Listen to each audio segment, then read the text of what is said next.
live. News 8 at 6 starts now. Couple is found dead in a running car in New Haven. Police suspect carbon monoxide poisoning. We're live with the details. Will the city of Hartford give the green light to turning these parking lots into this? A crucial vote tonight on the stadium complex proposal for downtown North. I'm Chief Political Correspondent Mark Davis. That story next at 6. Students at Yale University are concerned after 2 students studying abroad in Liberia return home and will not be quarantined. We'll tell you what they're saying about that. New Haven police are investigating after 2 people are found dead in a running car in a parking garage. Good evening, I'm Ann Nyberg. And I'm Keith Kuntz. We'll have much more on that in just a moment. But first, just into the News 8 newsroom, a second child has died from injuries in a car crash that happened in Waterford. A 3-year-old boy was killed on Sunday night and pronounced dead at the scene. His half-sister died earlier today. That accident happened on her 9th birthday. It happened on 95 South, right near exit 81. Dakari Robinson was killed when 6 cars and a tractor trailer collided. His half-sister, Sana Reynolds, was seriously injured and died this morning at Yale New Haven Hospital. The children's mother, who was driving the car, Benita Leary, was initially reported to have serious injuries, but is now no longer listed as a patient in the hospital. The 26-year-old passenger, Darren Robinson, was not wearing a seatbelt and has serious injuries to his neck, back, and head. A GoFundMe page has been set up for the family. So far, more than $2,000 has been raised in just one day. To donate, go to our website, WTNH.com. New Haven police suspect carbon monoxide poisoning after 2 people are found dead in a running car. News 8's Erin Logan spoke to the family of one of the victims today. She joins us live in New Haven at the parking garage where this occurred. Erin. Ann and Keith, one of the victims, 19-year-old Amy Nicole Nickerson of New Fairfield. Her father tells me that he certainly was not expecting her home on Sunday, but he certainly wasn't expecting a visit from police officers either, letting him know this tragic news. Now, Amy's dad tells me that she was in New Haven promoting rave music events with a friend, 28-year-old Michael Longo Jr. of Monroe. He believes on Saturday night they were putting flyers up promoting a Sunday night event at Toad's Place on York Street. The next thing he knew was his daughter and Longo Jr. were found inside a running car in an Orchard Street parking garage dead. Police say they found a blown-out tire and a damaged exhaust system. They believe the 2 died from carbon monoxide poisoning. Now, New Haven police tell me that security personnel at this garage tell them that there are no security cameras inside, so they don't know what time exactly that the 2 got into this parking garage. They're still investigating that. Now, I also got some more information from Amy's dad about her. Again, she's a 19-year-old girl. She is a volunteer at the New Fairfield homeless shelter, and she wanted to be in the Peace Corps. For now, we're live in New Haven. Erin Logan, News 8. Carbon monoxide is an odorless, colorless gas that can cause sudden illness and death. Symptoms include headache, dizziness or weakness, nausea, vomiting, chest pain, and confusion. Carbon monoxide is found in combustion fumes. It's produced by cars and trucks, small gasoline engines, gasoline stoves, lanterns, as well as burning charcoal or wood. Carbon monoxide from these sources can build up in enclosed or semi-enclosed spaces and can poison people and animals. New tonight at 6, a 5-year-old Hamlin girl spending the weekend at her father's home finds a gun right under her pillow. New Haven police arrested 43-year-old Shaquan Hayes. Police say when his daughter got back home on Monday, she told her mom about it. Cops searched the place and found a .38 caliber revolver along with drugs and drug packaging materials. Hayes is a convicted felon, and tonight he is facing a new charge, criminal possession of a firearm. It is autumn in Connecticut. The trees are gorgeous, but it feels like summer outside. It was warm today. Here's a live look at New Haven tonight. Meteorologist Justin Goldstein in for Erica Martine this evening with a first check of the forecast. Justin. This humidity and warmth will be short-lived. By the time we reach the weekend, it's back to much chillier seasonable temperatures. The clouds breaking now. You saw the perspective outside, some brightening spots. What that will do is that will set the stage for some fog overnight with the clear skies, and it will be locally thick tomorrow morning. But look at this line of intense weather from the Great Lakes all the way down to the Gulf of Mexico. There are some severe pockets along this line in the south. south. We avoid the severe weather here, but by Thursday, we've got a lot of rain to contend with. It's mild, it's muggy. It's in the mid to upper 60s to low 70s statewide, and we will not drop a whole lot tonight, only dropping into the low 60s with that fog first thing tomorrow morning. Another humid day, a few spotty showers, not an all-day rain. 75 shoreline. How about a degree or two shy of 80 inland with tons of summer-like humidity in the air. Ahead from Storm Team 8 coming up in less than 15 minutes. This will probably do it for the year with the heat and the humidity, so we can take out the ACs from the windows after this week. A flooding threat to discuss about Thursday and much chillier sweater weather for the weekend. We'll see in less than 15 minutes. Justin, thank you. Happening right now in Hartford after a 4-month of citywide discussions. The city council is now ready to vote on that plan for a baseball stadium. But the plan is much different than it was proposed back in June. The biggest change, a private developer is putting up some money. Chief Political Correspondent Mark Davis joins us live with a look at this revised plan. Mark? Hi, Ann and Keith. Good evening, everyone from the Hartford Newsroom. Yeah, this revised plan would completely transform an area that's currently just parking lots and weeds on the north side of the Interstate 84 tunnel through downtown Hartford. What was just a stadium on the north side of the downtown area has now blossomed into a $350 million complex with over 600 units of housing, 120,000 square feet of retail space, and 150,000 square feet of office space. But now it is privately funded, without the taxpayers picking up the tab. The way that it's designed is for us not to have the taxpayers subsidize the cost of the stadium. Those will be paid by the fees and the revenues that will be involved. The developer will lease the stadium to the city, then the city will sublease it to the baseball team. We have negotiated with the Rockcats for the city to receive a portion of the revenues generated from non-baseball events. Many city residents have now come around to the idea because the private developer is taking all the risk. Honestly, I think it's a wonderful idea, and they really should have it in Hartford because there's a lot of jobs and a lot of people without jobs. I feel like it's a great plan because it's giving the state of Hartford an opportunity to do other things and get other people to come inside the city. The work would be great, especially for around here. It'd be really great. I actually agree with it. The mayor says the complex will generate 2,000 construction jobs and 1,000 permanent jobs when the whole thing is completed. But the details on how to guarantee that a large percentage of good jobs go to Hartford residents is still being worked out. The concerns have been getting plenty of jobs for Hartford residents that are good jobs, that are year-round, well-paying. Now that council meeting starts in just about an hour over at Hartford City Hall. Live from the Hartford Newsroom, Mark Davis, News 8. Mark, thank you. Dramatic rescue in New Haven this morning after a trench collapse trapped 4 construction workers on the campus of Southern Connecticut State University. They were replaced in a line that provides heat to a dormitory complex on the West Campus. When it happened, 2 of them were able to dig themselves out even before emergency crews got there, but for a time, all of them were stuck in waist-high dirt. Firefighters say things could have turned out very differently. The 4th one, extremely lucky that was pinned in there. Doesn't seem to have any broken bones or any life-threatening injuries. All of the victims were taken to the hospital, treated, then released. OSHA is investigating to determine what caused that trench to give way. State Senator Andrew Maynard is up for re-election, but he hasn't been able to campaign since suffering a very serious injury 11 weeks ago. The Stonington Democrat fell from a staircase back in July. He suffered multiple broken ribs, eye socket, and head injuries. His family says he is doing better, but is still having a hard time talking. His family released this statement earlier today saying, quote, "Our overriding concern is his health. Andrew's career is of the utmost importance to him, so it becomes an important concern to us." Voters head of the polls, of course, on November 4th. The 92-year-old man is not going to miss his chance to see the president. We'll have his story coming up next. Woodbridge police on the hunt for the man who held up a bank this afternoon. We'll have the details on that coming your way. And some major traffic changes are coming to I-84 in Hartford. We'll tell you all you need to know. Here's AJ in New Haven. And 2 students returned from Liberia and they attend Yale. Some of their classmates think they should be quarantined. I'm AJ Walker and I'll have that story.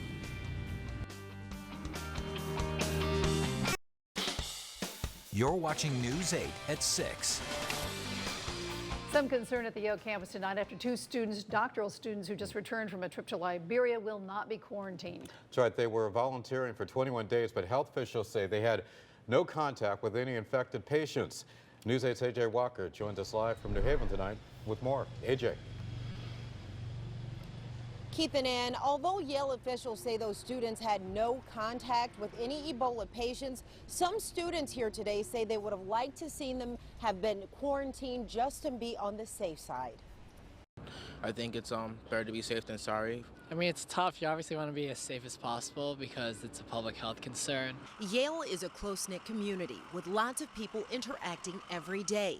That's why some say they're concerned to learn two of their fellow classmates who recently returned from a trip to Liberia to work on disease tracking systems are approved to go back to work at Yale. They wouldn't mind. It would be nice to have them quarantined just to see if any changes do start to happen within those two students. According to the Center for Disease Control, Liberia has been experiencing an outbreak of the deadly virus since March. People traveling from there are being screened and tested, quarantined upon their return.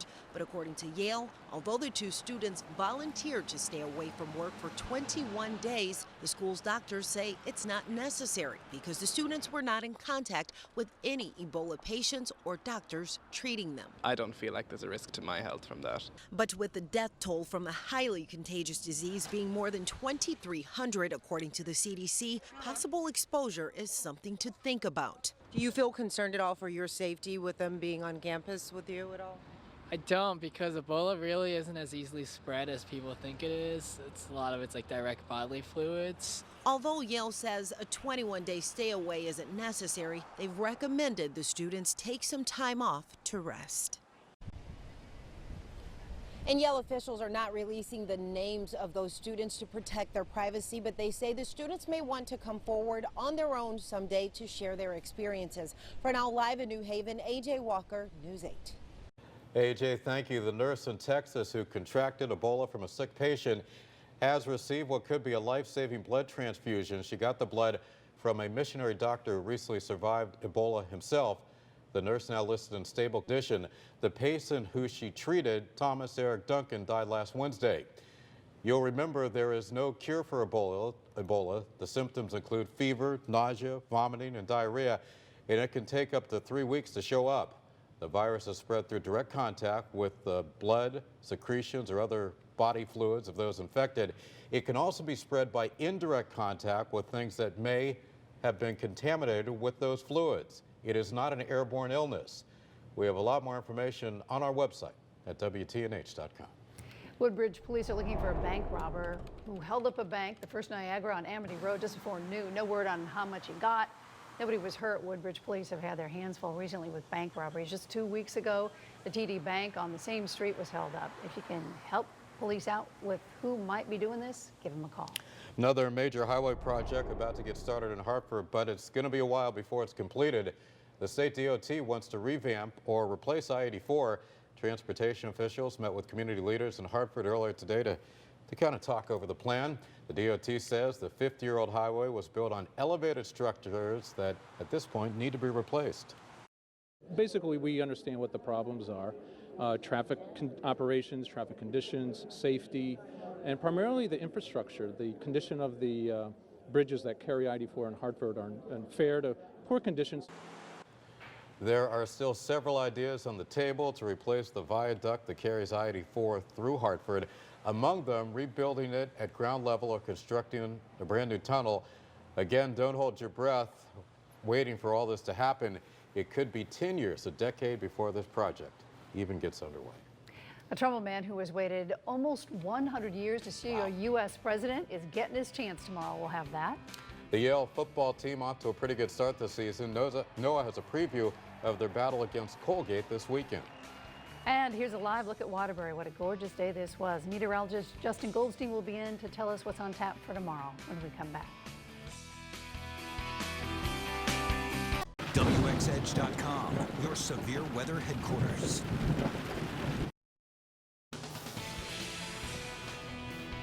You're looking at some video that was shot in New Haven right on our rooftop about an hour ago, and you can see as we come in for a tighter perspective how fast the clouds are actually moving. It's very impressive. When you're on the ground and you look up and you can see the clouds moving that fast, that's telling you two things. One, those are fairly low clouds, and two, the winds aloft are pretty gusty. Winds now probably around 40 to 60 miles per hour, and that's coming from the south, transporting all that warmth and humidity in here today. Well, bring it on. That's right. But you said that's the leading edge of all that bad weather toward the middle of the country? Yeah, that's the gateway to all the warmth and humidity. And that bad weather starts to see a few showers tomorrow, but it really becomes noticeable, though, over the next few days. And look at the humidity. Through the roof tonight, tomorrow, Thursday as well. Thursday is just a nasty day, but a lot of humidity, heavy downpours, and some gusty wind. Friday, everything clears out. We start to dry out by Friday afternoon, and Saturday, gorgeous start to the weekend. Still mild. Second half of the weekend, different story. 71 Madison right now. East Haddam at 68. It's 70 in Killingly. Old Lyme and East Lyme at 70. Brookfield at 72 and Torrington. Double sixes right now. Look at the temperatures back to the west. You can see the color difference from the oranges more to the green shading here. And we jump from the 50s and 60s into the 70s. Very muggy ahead of this. Now overlaying the radar on top of that and the hour by hour, you can see that is the gateway to the warmth, and the cooler air lies back to the west. Spotty showers during the day tomorrow, not an all-day rain out. Here comes your all-day rain out, and that's Thursday. It's a wall of water coming at us from west to east. Look at the heavy downpours during the morning commute. It's raining much of the afternoon, all afternoon, and even into the evening, the overnight hours. Here's the back edge finally pushing through the I-91 corridor. That finally gets out of here, though, for Friday. So for Thursday, the main concerns with the storms will be the heavy rain and the localized street flooding, not only because of the rain, which will give us 2 to 3 inches in some spots. Remember all the leaves coming down. That clogs drains and gutters. There will be a little bit of wind to contend with, but we are not looking for violent, severe weather. Temperatures tonight only in the low to mid 60s. That's where we should be for a normal afternoon high temperature. In fact, this will be the normal overnight low. And you can see where we are right now. We're still in the upper 60s to low 70s statewide, so we're not going to be dropping a whole lot. Look at tomorrow's temperatures. In case you're wondering, the record high inland is 85. We'll flirt with 80 despite no sunshine. No sunshine at all tomorrow. Wind, that's what's going to make us warm, bringing it in at a fast clip from the south. Here's your extended forecast. Temperatures near 70 on Thursday. Thursday is just a deluge of rain. Friday dries out, humidity reduces, and then for the weekend, we start in the mid-60s. It's dry on Saturday. Look at Sunday, much cooler. It's blustery. We're talking about low to mid-50s for afternoon temperatures. I think somebody, Keith, might be raking leaves on Sunday afternoon. Not if it's blustery, he won't. I don't know. Don't give my wife any ideas. She might be out there watching. All right. Thanks so much. Yep. President Obama will be in Bridgeport tomorrow. He's coming to the city to campaign for Governor Daniel Malloy's re-election campaign. And one man from Trumbull taking full advantage of this opportunity to see the commander-in-chief. Check him out. This is Joe Garbo. His picture was sent in to us via Reported. He is 92 years young, and when he heard President Obama was coming to town, he wasn't going to miss out on that opportunity. Garbo waited in line with his caregiver for hours just to get a ticket to the event. The president will be at Central High School tomorrow, and Joe Garber, you better believe it, is going to be in the audience. They need to put Joe in the front row, wherever that is. He's waited his time. He might end up in the front row. All right, Noah, what do you have for sports? Well, plenty of playoff baseball today. Coming up later tonight, the Baltimore Orioles will try to get back in the American League Championship Series against Kansas City. Today, the Giants and Cardinals playing a good one. Giants jump out to a 4-0 lead in the first inning, but the Cardinals, as they always seem to do, chip away. Here in the seventh, Randall Grichuk unloads on a Tim Hudson pitch. It ties the game at 4. So the Giants have been quiet since the first inning. The Cardinals have come back to tie. Right now it's 4-4 in the 7th inning. And again, game 3 of the ALCS set for tonight at 8 o'clock. Well, for the first time this season, the Yale football team is going to have to practice after a loss. The Bulldogs lost the game on Saturday to Dartmouth, a game they feel they should have won. Yale had a 10-point lead at the half. Just couldn't throw the knockout punch against Big Green. So now the Bulldogs have to get ready for a game against Colgate on Saturday. Despite calling it the toughest loss in his 3 years as head coach, Tony Reno says his team will respond. I looked the kids in the eye on Sunday for the first time after a game where we didn't win, and I saw a little bit of a burn in there. So that's what it should be. It's been relatively calm compared to past years, especially. I think we really believe that we're capable of playing like we did in the first 3 weeks, and we're capable of you know, there's no drastic changes necessary. We just have to keep doing what we do best. They always speak so well, those guys, don't they? Kickoff on Saturday is set for 1 o'clock at the Bowl. So why would a professional athlete making nearly $500,000 a year steal underwear and cologne from a department store? I'm sure a lot of people want to know the answer to that. Dallas Cowboys running back Joseph Randle was arrested last night. Police in Frisco, Texas say he took that package of underwear and a bottle of cologne, concealed them in a bag, and then left at Dillard's department store. He's been charged with misdemeanor theft, probably more embarrassing than anything else for Randle at this point. Not that I'd know it, but it has to be quite a thrill to hit a hole-in-one. So when Marie Heck had one yesterday out at Lyman Orchards, they took her picture and sent it to our Report It feature. So there she is with her grandson Garrett. She hit a 3-wood on the 7th hole up at Lyman Orchards Apple 9 course. Congratulations on the hole-in-one. Send us your photos, and we'll put them online and on TV. It didn't hurt that Marie's nephew is our own Eric Dobratz. Oh, wow. I'll be darned. She didn't send the picture. She had connections. The pro at Lyman said, I think Eric needs to have this picture. Oh, so that's there great. you go. Congratulations to her. She still hit the shot, though. She hit the shot. She earned her way on. Right. Absolutely. Final check your forecast after this. Foxwoods Resort Casino and News 8 know there's lots of good news happening every day in Connecticut. That's why we're happy to feature these stories of community and compassion. Visit WTNH.com/community. Brought to you by Foxwoods Resort Casino. Sign up for severe weather text alerts on WTNH.com. Here's a look at tomorrow's forecast. If you thought today was muggy, wait until tomorrow. Mid and upper 70s, a few scattered showers. AC will be humming, probably the last time this year. All right, Justin, thank you. That'll wrap for News 8 here at 6. More tonight, full hour coming your way at 10 on My TV 9. See you then. Good night.